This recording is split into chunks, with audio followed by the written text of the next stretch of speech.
Okay, I want to get into some specifics about where you should live in Tampa. We're going to go through a lot of different areas and compare them really quickly, just kind of on the surface to show you kind of what the area is all about. Here we go.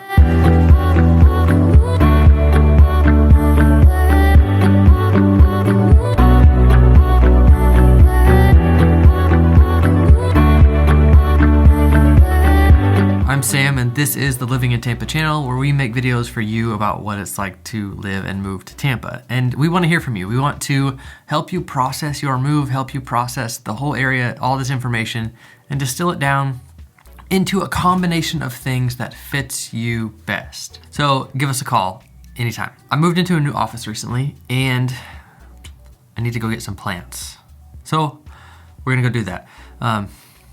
It's almost here. I mean, I'll put some books over here, kind of fill out that space, and I'm gonna do like a black wall again. I like the black wall in the background. That separation I think is nice. But one of my favorite things about living in Florida is all the plants. So let's go get some. I heard someone talk about Tampa the other day in terms of layers. I liked this concept of layers, and I kind of have my own layers in mind. And the layers I have in mind for Tampa is city. You have like downtown, you have proper city, proper. Some people might not like that, just because they're obviously bigger cities. Another thing you have is suburbs. So you have city, you have suburbs, but then you have this other layer, you have beach. And I'm just gonna say amusement, because there's natural and man-made amusement all around here. My new office is right here. You can see in Palm Harbor on the map, and I'm heading into Oldsmar right now to go to Lowe's to grab some plants. Moved into a bigger office recently, have like conference room, facilities like that. So if you're in town, you wanna come by, we would love to have you. We'd love to sit down and talk face to face. And those kind of face to face conversations, whether that's on Zoom or it's even just a phone call or sitting down in the office or at lunch, that's how we find out the balance of these layers that's right for you. And the right balance of those things is just so subjective. So I have little kids. My kids are 4 and 1. And everybody raises their kids differently. But there's still the basic things. Like, we still want to be like kind to each other, and we want to respect others, and we want to take responsibility for things. And there's those basic things as well for your home search. You want to be in a safe area. You want access to basic things like groceries. You want access to your workplace. So there's still those basic things, but then there's another layer that's so subjective, that's so personal and up to you. And Tampa has a lot of different areas. So whether you want to be around fancy supercars or suburbs or beach towns or berry farms, or, sad to say it, Confederate flags. I wish I was exaggerating, but I do see quite a few Confederate flags in the area. So everybody wants their own balance of those things, of supercars and berry farms. Those might not be the two things on your list, but you know what I mean. I really like stuff with big, dark leaves. So like these, like alocasia, you might know them as elephant ears. I think I'm gonna go with one of those, and then maybe something else. Also, I don't have the best history of keeping plants alive, so I might go with something really easy to keep alive, like a snake plant. So let's just run through a couple areas. My list is actually pretty big. And I just wanna give like 3 words that describe them. And of course we have other videos about a lot of these areas, but let's just summarize some stuff here. So South Tampa, it's urban, it's in the city, it's really trendy. There's a lot of old houses. It's Tampa proper. Okay, Wesley Chapel, it's newer, has a master plan kind of vibe, has like a very suburban kind of vibe. A lot of families, a lot of new neighborhoods, stuff like that. Also, Wesley Chapel, it's very often that a suburb like that's very chain dominant, and it kind of is that, but it's trying to not be that, which is interesting. Okay, Brandon and Riverview, a suburban area that Wesley Chapel often gets compared to, just on the other side. This area grew really fast, like 10, 20 years ago. So it's kind of not as intentional as Wesley Chapel. But it is easier on the budget. So kind of have to find that balance, right? That's what this is about. Okay, Clearwater. A lot of people ask about Clearwater.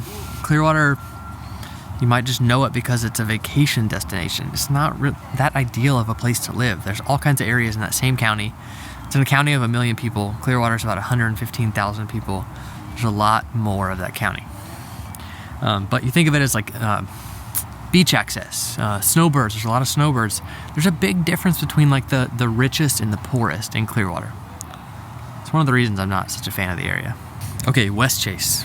Very master planned kind of vibe. It is kind of part of Tampa. It's really connected to Tampa, but the whole area of like 25,000 is very master planned. Every community is the same developer that developed it. Not always the same builder, but the same developer. All right, St. Petersburg. St. Petersburg is fun and vibrant and trendy, has great food, has great community, and it's a really interesting place actually. But there's a lot of old houses in St. Pete, so you're dealing with old house kind of stuff.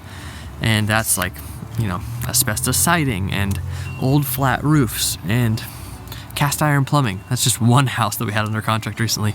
Buyers decided actually to back out because of all these issues that came up. All right, New Tampa. This area gets asked about a lot. It is part of Tampa, but it's like a suburb of Tampa. On the north side of the city, master planned kind of area that was brought into the city in like 1999 and then developed. It has a really nice kind of suburban vibe. Big trees everywhere, winding neighborhoods that go back into this preserve area. It's pretty cool. Odessa also gets asked about a lot, and check out this video. We talked about like why specific people were choosing Odessa, specific clients of ours. That might be really helpful to you. Odessa has a lot of new communities, Starkey Ranch, Astoria, Bexley, that's like stretch of communities along Highway 54. But Odessa also has some really old, well, not really old, just as old as the rest of the US, has some old rural areas where there's quite a bit of livestock, farms, things like that.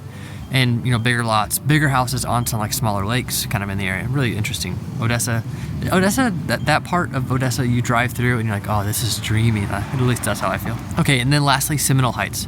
Seminole Heights is like a historic old subdivision, like back in the early 1900s. A lot of these houses were like tract houses, like Florida bungalow houses, what they call them. But it's like one developer built all these houses and sold them for like $4,000 a pop in like 1910. The old streetcars used to go to those neighborhoods. If you haven't watched our Tampa Explained series, I dig into some of this. But Seminole Heights is like historic, kind of up and coming, good food, vibrant community. It's a fun spot. Gotta find a cart, get my plants.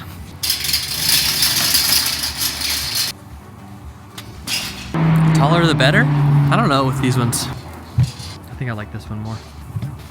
Now I need a snake plant. I need some pots too. Now I'm actually going to repot them in the back of my car in the Lowe's parking lot just because I want to get it over with. And I might make a huge mess. I always notice my voice gets a little higher on videos. My daughter says it's my YouTube voice, and then she like does her own YouTube voice, which I don't know if I'm proud of that or sad about that.